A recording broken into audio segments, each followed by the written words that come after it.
ورحمۃ اللہ وبرکاتہ۔ محترم ناظرین اکرام، یہ آج کا ہمارا 52واں دینی لائیو سوال جواب پروگرام ہے۔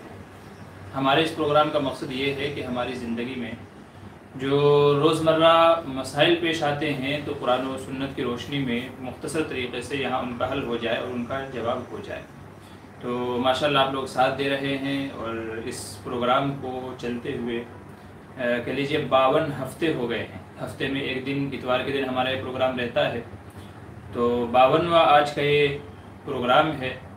اور آج کا بھی اس کا مقصد یہی ہے کہ لوگوں کے جو پیش آمدہ مسائل ہیں ان کا حل کیا جائے اور ان کو آپ حضرات تک پہنچایا جائے۔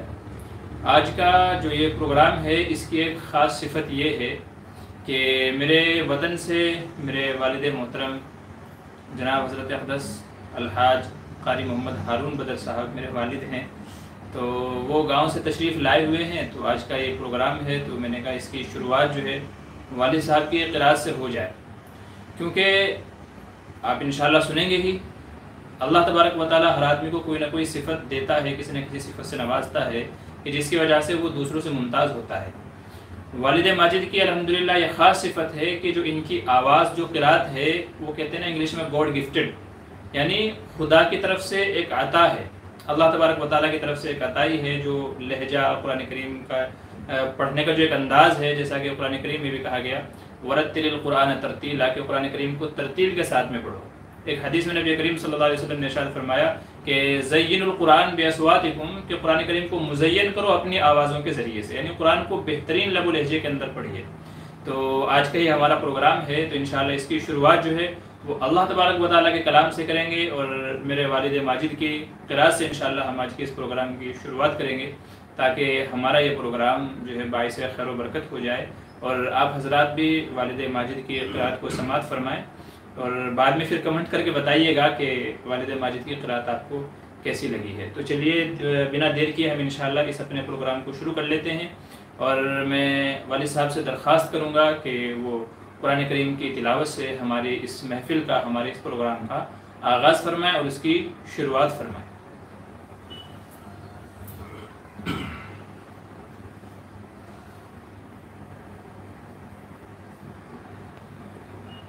اعوذ باللہ من الشیطان الرجیم،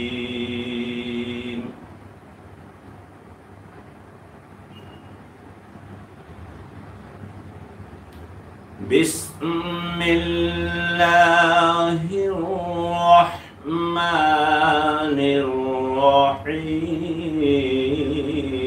الرحیم،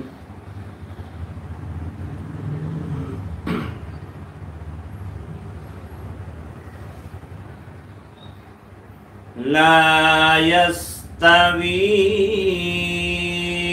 أصحاب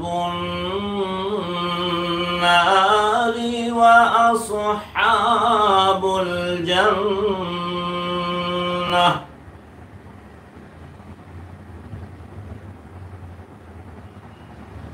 أصحاب الجنة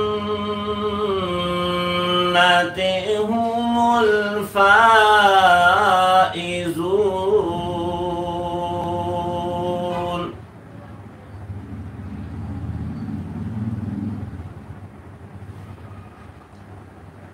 لو أنزلنا هذا القرآن على جبل لرأيته خاشعا متصدعا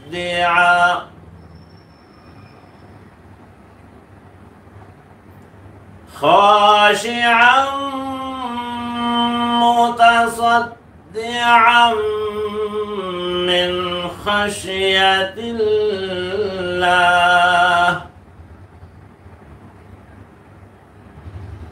وتلك الأمثال نضربها للناس لعلهم يتفكرون، سبحان الله.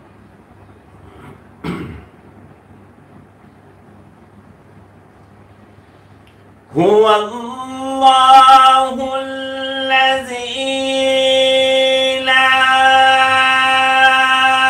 إله إلا هو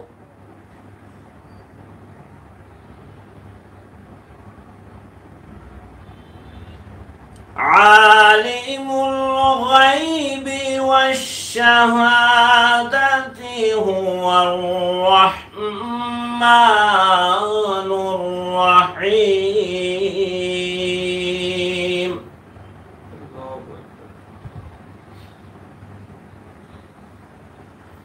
هو الله الذي لا إله إلا هو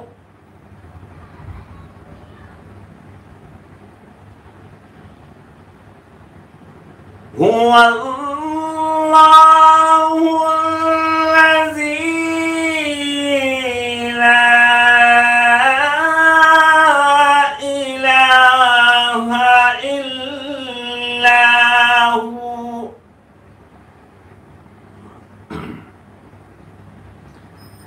الملك القدوس السلام المؤمن المهيمن العزيز الجبار المتكبر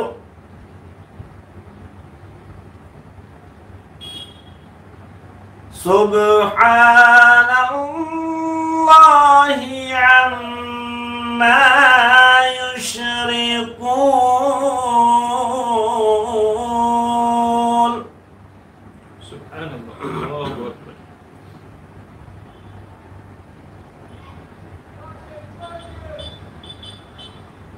هو الله الخالق البارئ المصور له الأسماء الحسنى. الله أكبر. يسبح له ما في السماوات والأرض وهو العزيز الحكيم.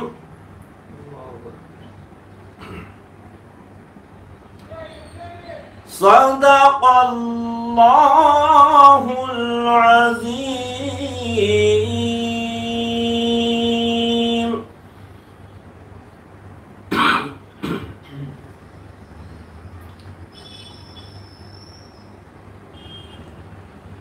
بسم الله الرحمن الرحيم.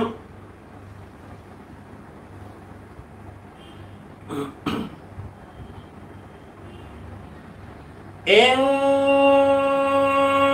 بطش ربك لشديد.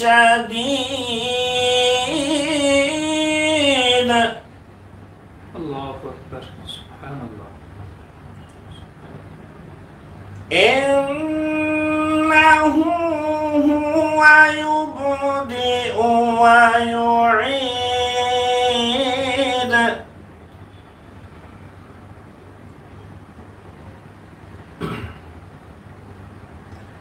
هل أتاك حديث الجنود فرعون وثمود. سبحان الله.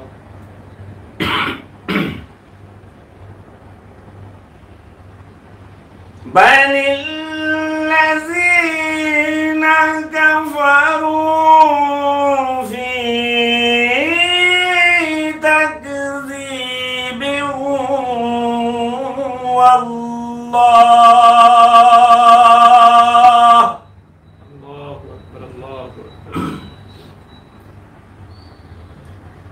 في تكذيب والله من ورائهم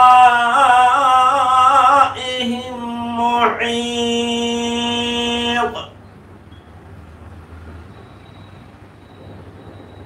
بل هو قرآن مجيد لوح محفوظ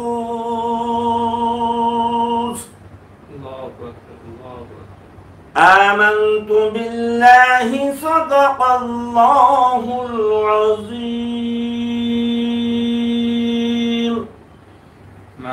ماشاءاللہ سبحان اللہ، بہت اچھا. اللہ تعالیٰ میرے والد کی عمر میں برکت عطا فرمائی، نے اچھی صحت عطا فرمائے. واقعی سن کے دل ایک دم نرم ہو گیا اور جسم کا رواں رواں کھڑا ہو گیا. آپ یقین مانیے، میں جب جو ہے والد صاحب کی نماز میں قرات سنتا ہوں، میری آنکھوں سے خود بخود آنسو جاری ہو جاتے ہیں. ماشاءاللہ یہ بس اللہ ہی کی طرف سے ہے، اور یہ ہمارے پورے خاندان میں اللہ تعالیٰ نے یہ جو تحفہ والد محترم کو عطا کیا ہے، یہ کسی اور ہمارے بھائیوں کے پاس نہیں ہے. اتنی بہترین انداز سے قرات اور ماشاءاللہ لب و لہجہ اللہ نے جو والد محترم کو نوازا ہے، وہ ہم بھائیوں میں کسی کے پاس بھی نہیں ہے. ہم ان سب سے محروم ہیں. تو آپ حضرات بھی دعا کریں. اور جو ہے والد صاحب ہیں اور ہمارے جو دادا ہیں وہ بھی ماشاءاللہ بھی حیات ہیں. سمجھے 90 کے آس پاس ان کی بھی عمر ہے. اور والد جو ہے دادا کی بھی، دادا جان کی بھی ماشاءاللہ آواز ایسی ہے، بہت مضبوط آواز، بہت پیارا اور خوبصورت لب و لہجہ ہے. میں سمجھتا ہوں کہ دادا جان سے والد صاحب کے اندر وہ چیز آئی ہے، سرایت کی گئی ہے. تو ایسے ہی ہمارے دادا جان ہیں. ہمارے پورے علاقے میں دادا جان کی قرات مشہور ہے، اور ہمارے علاقے میں شاید ہی کوئی مسجد، کوئی جگہ ایسی بچی ہو کہ جہاں والد صاحب نے، ہمارے دادا جان نے امامت نہ کرائی ہو. تو دادا جان کے اگر آپ سنیں گے انشاءاللہ، کبھی موقع رہا، کبھی وہ آئے یا ہم وہاں گئے، تو انشاءاللہ ان کی قرات بھی آپ حضرات کی نظر کریں گے، سماعتوں کی نظر کریں گے انشاءاللہ. ان سے ان کی جو قرات ہے اس سے بھی آپ لوگوں کو مستفید ہونے کا موقع ملے گا. والد صاحب کی تو آپ نے سنی ہی ہے. تو یہ ہمارے خاندان میں اگر دادا جان ہیں جو سب سے ٹاپ لیول پہ ہیں، اور پھر والد ماجد ہیں جن کی قرات آپ نے سنی ہے. بقیہ تو اور خاندان میں کسی کی ایسی قرات نہیں ہے. تو دونوں ہی کے حق میں دعا کیجئے کہ دادا جان کو بھی اللہ اچھی صحت دے، اور ان کو بھی اللہ تعالیٰ عمر کو دراز کرے، اور ایسے ہی والد صاحب کو بھی اللہ تعالیٰ عمر کو دراز کرے اور صحت اللہ تبارک و تعالیٰ ایسے ہی بنائے رکھے. جو ہے بہت اچھا لگا مجھے، دل کو بس میں بتا نہیں سکتا کہ جو کیفیت ہو گئی تھی. واقعی یہ قرآن کریم کا معجزہ ہے کہ جب اگر اچھی آواز میں پڑھا جائے تو دل نرم ہو جاتے ہیں اور آنکھوں سے آنسو خود بخود نکلنے شروع ہو جاتے ہیں، جاری ہو جاتے ہیں. یہ قرآن کریم کا بے شک معجزہ ہے. ہونا یہ چاہیے کہ ہم سب کو ایسا ہی قرآن کریم پڑھنا آنا چاہیے، تب جا کر کے قرآن کریم دلوں پر اثر کرتا ہے. آپ نے سنا ہوگا لوگوں کی زندگیاں بدل گئی، قرات ہو رہی تھی، لوگ رو رہے تھے. تو وہ اصل میں ایسی ہی قرات ہوتی ہے کہ جس کو سن کر کے دل نرم ہو جاتے ہیں، دل موم ہو جاتے ہیں، اور دلوں پر قرآن کریم اثر انداز ہوتا ہے. تو یہ اس کا ایک چھوٹا سا نمونہ تھا والد صاحب کی آواز میں.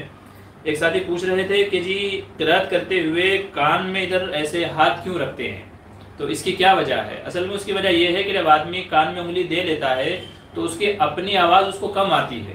اس سے یہ ہوتا ہے کہ اب پڑھنے والا زور سے پڑھتا ہے. جیسے اگر کوئی بہرا ہو تو اس کو سنانے کے لیے زور سے بولنا پڑتا ہے. تو اذان کے اندر بھی یہی حکمت ہے کہ جب کانوں میں آواز دے لیتے ہیں تو خود کو آواز سنائی نہیں دیتی، تو آدمی تھوڑا بلند آواز سے زور سے قرات کرتا ہے.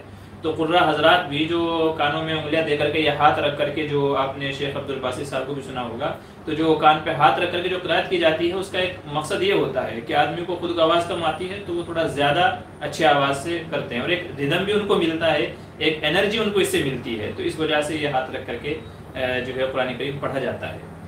تو دوسری گزارش، آج کا یہ پروگرام ہمارا چل ہی رہا ہے، تو ایسے موقع بار بار نہیں آتے. سوال جواب تو ہم انشاءاللہ کریں گے ہی. تو والد صاحب سے ایک اور میں گزارش کروں گا کہ وہ اپنی آواز میں کچھ نظم اور نعت کے الفاظ بھی ہم سامعین کی نظر کر دیں. یہ تو آپ نے قرات کا ایک نمونہ سنا ہے، قرات سنی ہے.